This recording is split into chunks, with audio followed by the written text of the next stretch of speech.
In August 2008, NIST released their final report into the collapse of World Trade Center 7.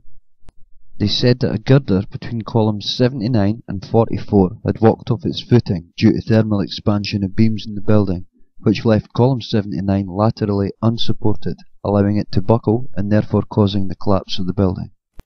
To support this claim, NIST produced several models to illustrate their theory, which hinged on the claim that the buckling of a single column, column 79, had led to the total symmetrical collapse of this 47-story high-rise steel building.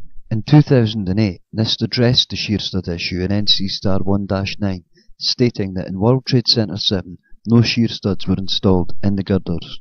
But this contradicts directly with what NIST said in 2005, where they stated most of the beams and girders were made composite with the slabs through the use of shear studs. This is a crucial point to note, because if the shear studs were used between these elements and the concrete that made up the floors, it is difficult to imagine how the alleged expansion could possibly have occurred. It is hard enough to imagine how the buckling of this single column could lead to the building collapsing so evenly at the rate that it did, but without this thermal expansion, NIST's whole story as to why the building collapsed is entirely unrealistic. So let's take a look at what some shop drawings for World Trade Center 7 state about the use of shear studs.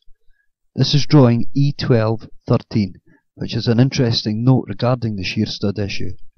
This particular note pertains to field applied shear studs. This means that it is referring only to those studs that are applied to the elements on site, rather than any that may have been applied prior to the steel's arrival. We can see that the amount of studs that are called for in any given piece of steel is indicated by the number contained within the greater than and lesser than type brackets. So now, with this in mind, let's take a look at the area around column 79 in this drawing. Straight away, you can see that there are shear studs called for in abundance around the elements that provide column 79 lateral stability. And indeed, this particular drawing calls for something nearing 3,900 field-applied shear studs in a single level of this 47-story structure. The piece of steel that NIST say walked off its footing is the element that is marked W33 by 130, and it links column 79 to the outer column marked 44. Here it is in the drawing S810, with 30 shear studs noted, and here again on drawing S820, also calling for 30 shear studs to be applied. So what does all this mean in relation to the explanation that NIST gave us for the collapse of this building? What you have to ask yourself is this: why would they first correctly state the abundance of shear connectors in this building, and then change their story and omit these crucial elements from their collapse analysis and model? Perhaps the answer is this. Shyam Sundar, the lead investigative engineer at NIST, said in 2005 that NIST were having trouble getting a handle on the collapse of Building 7.